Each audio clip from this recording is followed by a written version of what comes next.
Hasta año pasado, nos idea de mi grupo estaba desarrollar un proyecto vertical tipo condominio, que no se llega a cielo del pasado, pero más tanto para el mercado turístico, pero no se queda con firme intención de trabajar un especial para la comunidad residente. Nos ha desarrollado diferentes proyectos en casa de condominio, entonces nos hay información de qué el mercado local está deseando para por vida confortable, manera culturalmente no está acostumbrada, pero también para mirar que está un proyecto que está affordable, que a gente no puede pagar y todo está manteniendo su calidad de residencia con nos dirigir para un mercado turístico. Entonces, diferentes años nos trabaja el diseño. 2 años pasados nos acaba un diseño que nos llama Jumbo Building, que está Vertical Community.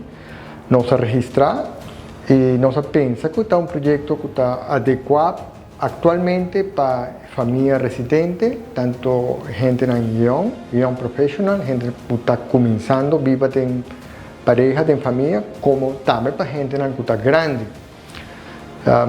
Ese nos ha desarrollado, nos ha presentado en un pré-frasco país Aruba a organizar y nos ha llamado finalmente Caribbean Town.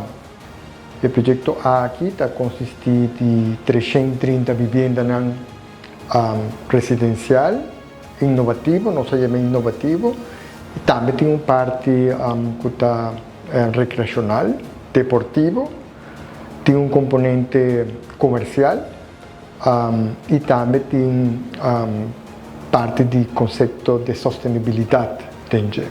Y nuestro grupo quiere celebrar el trabajo sostenido de 30 años con el proyecto aquí, que nos quiere estar oportuno también para ahora aquí después de COVID o pasando de COVID, nos está ofrecer una propuesta de vivienda adecuada, moderno, sustentable, pagable para la comunidad de Aruba. Así nos nele Caribbean Town. No se quiere oportuno para nos hace hopi, último año para gente de para turismo, nos quiere hacer algo noble, bonita para nos gente local.